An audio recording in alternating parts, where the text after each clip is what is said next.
मानचित्र एवं भूगोल के बारे में अगर मैं बात करूं, यानी मैप एंड जियोलॉजिकल मैप्स के बारे में, तो देखिए ऑटोकैड की सहायता से कंटूर मैप बनता है, जो कि ऑलरेडी हम ग्लोब को देखते हैं तो कंटूर लाइन आपको मिली हुई रहती है। जितना भी आप उसको एक्सपेंड करोगे या जूम आउट जूम इन करोगे तो आपको कंटूर लाइन मिलेगी। ये वही इस तरीके से काम करेगा जैसे कि आपका उत्तरी पोल और दक्षिणी पोल हो, ठीक है ना। और लैंड के लिए कंटूर ज़्यादातर यूज होता है, क्योंकि हम तो सरफेस पे रहते हैं ना, तो वही कंटूर हम यूज करते हैं। तो देखिए आसानी से तैयार किया जा सकता है इस कंटूर को। कंटूर पे क्या होता है, राइस फॉल आपको पता चल जाएगा, ठीक। उससे कंटूर मैप की समान ऊंचाई के बिंदुओं को एक रेखा में दर्शाया भी जा सकता है। मतलब कहने को क्या है कि यदि अगर आप एक लाइन खींच लीजिए और उस पर आप लगा लीजिए कोऑर्डिनेट सिस्टम कोई भी, या कोऑर्डिनेट सिस्टम ना लगा दीजिए, इंटीजर ही लगा दीजिए। पॉजिटिव इंटीजर एक साइड और निगेटिव इंटीजर एक साइड, ठीक है।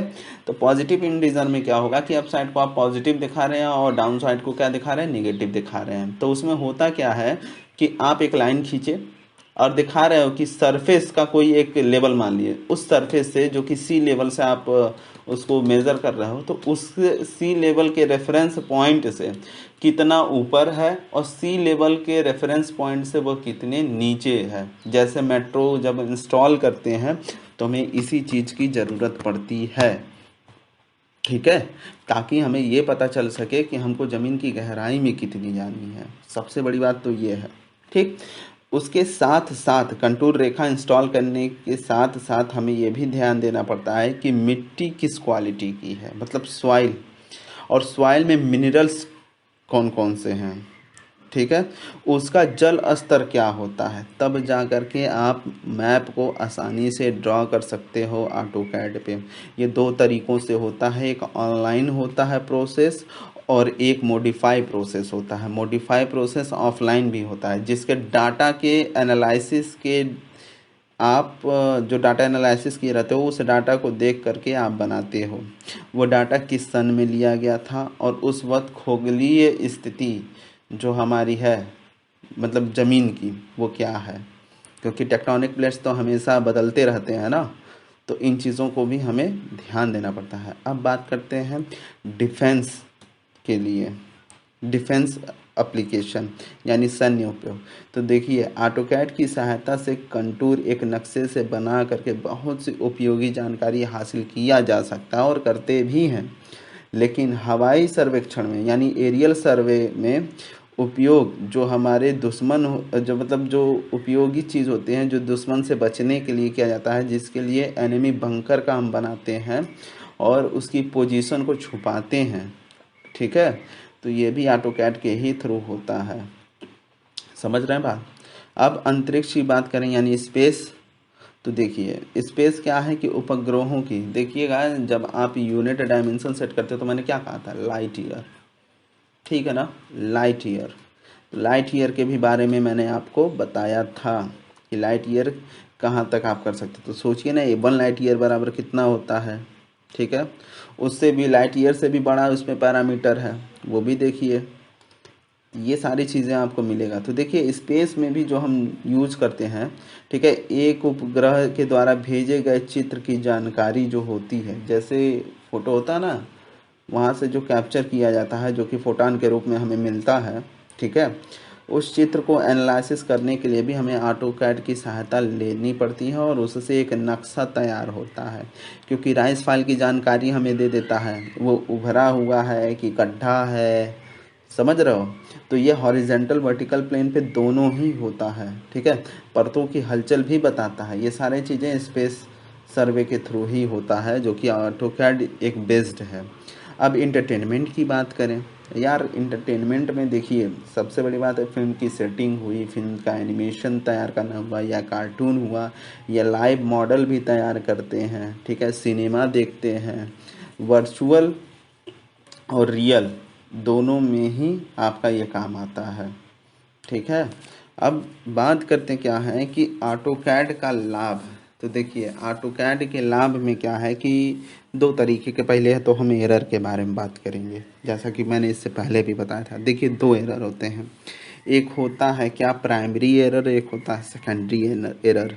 अकॉर्डिंग टू योर सिलेबस या जो भी जानकारी आपको दिया जा रहा है, तो देखिए इसमें होता क्या है, प्राइमरी एरर में ऐसी एरर जो बटन दबाने या सुनने या डाटा को एनालिसिस करने में जो गलती हो जाती है, ठीक है, उसको प्राइमरी एरर कहते हैं।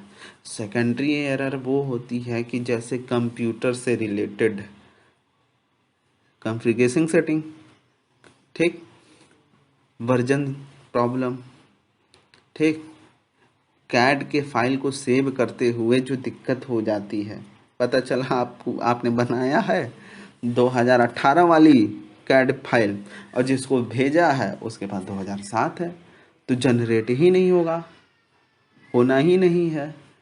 तो ये इसकी ज़रा सा एरर में आते हैं। अब लाभ की बात करें, ड्राइंग की परिशुद्धता के लिए इसको यूज किया जाता है। ड्राइंग में प्रयुक्त रेखाओं की मोटाई एक समान फंक्शन के लिए भी इसको हम यूज करते हैं। स्वच्छ एवं साफ सुंदर ड्राइंग के लिए भी बनाया जा सकता है। ड्राइंग की कॉपी करना आसान भी हो जाता है, एडिट करना भी आसान होता है, किसी चीज़ को मिटाएं और फिर से रीजनरेट भी कर सकते हैं। बार बार डाटा को छेड़खानी करने के बावजूद भी वो डाटा सेव रहता है।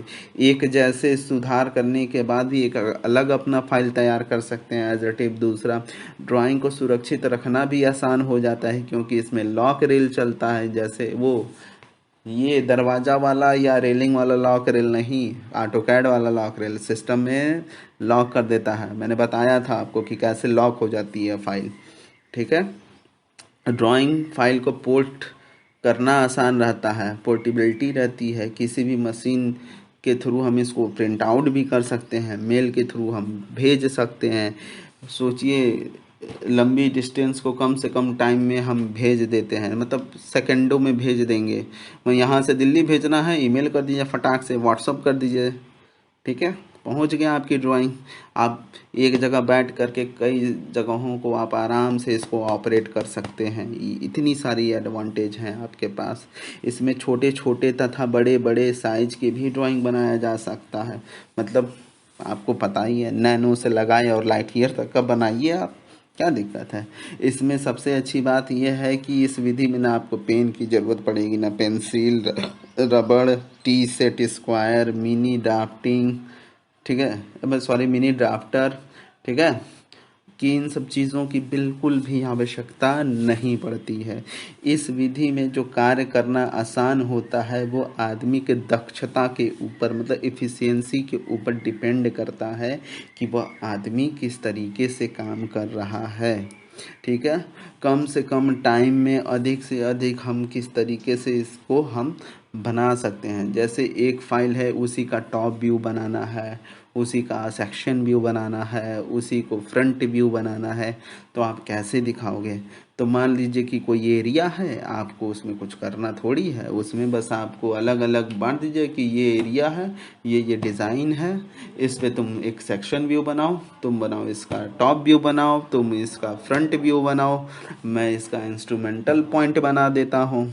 तो इस तरीके से 4 लोग मिल करके उसी समय में, ठीक है, 1 घंटे के अंदर 4 ड्राइंग तैयार होगी और फिर चारों ड्राइंग को एक फाइल में असेंबल करके या टाई अप करके एक स्थान पे रख करके उसको प्रिंट आउट दे दो आप, नहीं तो चाहो जितना दूर जहाँ पे आपका काम हो रहा है वहाँ पे भेज दो, सीधी सी बात है। अगर आप उसमें लॉक लगा दोगे तो कोई दिक्कत नहीं है, क्योंकि लॉक लगा दोगे तो भाई तो कोई फाइल खोल ही नहीं पाएगा जब तक आप उसको पासवर्ड दो नहीं। तो ये सारी फ़ायदे होती हैं, इसके बहुत भी लाभ हैं। ये तो छोटा सा मैंने एक बेसिक नॉलेज दिया कि इसकी इतनी फ़ायदे हैं, फ़ायदे तो बहुत बड़े हैं कि नाम लेना चालू करूँ लाभ के तो मतलब बताते बताते सुबह से शाम हो जाएगा। तो फिलहाल मोटा मोटी आप समझ गए हैं। अब इसके आगे की टॉपिक में भी हम बात करेंगे आपके ऑटोकैड की हानियाँ के बारे में, लेकिन वो डिपेंड नहीं करेगा कि आपकी हानियाँ किस तरीके से हैं। फिलहाल इसमें लाभ में तो आप 2D 3D भी बना सकते हैं, ये भी तो देखिए, मैंने बोला नहीं 2D 3D भी बन सकता है, वॉकिंग भी बना सकते हैं कि ऐसे ऐसे आप चल रहे हैं, ऐसे ऐसे बदल रहा है। आइसोमेट्रिक व्यू देख सकते हैं, कोऑर्डिनेट सिस्टम पे काम कर सकते हैं, मैथमेटिक्स अप्लाई कर सकते हैं, कोई रिसर्च कर सकते हैं। रिसर्च भी तो करते हैं, मैंने बताया तो था आपको कि रिसर्च में ऐसे जाएंगे, ऐसे करेंगे, ऐसे मिलेगा। अब ऐसे ऐसे क्या मतलब, आपके पास डी एंटर करने पे नहीं ऑप्शन आते थे कि सेट करेंट करें, मॉडिफाई करें, न्यू करें, ओवरराइड करें, कंपेयर करें, तो वो भी तो है। आप रिसर्च करिए उस पर कि कैसे कोऑर्डिनेट सिस्टम काम कर रहा है, तो वही कर पाएगा जिसको मैथ अच्छे से आता होगा, मतलब पूरा फंक्शन मैथ को पता रहेगा। ठीक है, ये सारी चीज़ें हैं। फोर्स के बारे में भी आप एनालिसिस कर सकते हैं ऑटो कैड में कि किस तरीके से फोर्स काम कर रहा है, एक बॉल को ऊपर भेज रहे हैं तो वो कब गिरेगा, फोर्स भी कैलकुलेट करता है। मैथमेटिकल है, जैसे आपको एरिया के लिए चाहिए रहता है, कोई रेक्टेंगुलर एरिया मान लीजिए और उस पर ए टाइप करिए और एंटर करिए और चारों कॉर्नर को सेलेक्ट करिए, फिर एंटर करिए, देखिए उसका फटाक से नहीं एरिया बता दिया तो आप कहिएगा एमएम में बताएगा, फीट में बताएगा, किलोमीटर में बताएगा, हेक्टेयर में बताएगा, सब चीज़ तो बता ही देता है। बहुत सारे एडवांटेज हैं और हानियाँ भी हैं, लेकिन कम है, वो बताऊँगा हानियाँ क्या। ठीक है, आज की वीडियो में इतना ही।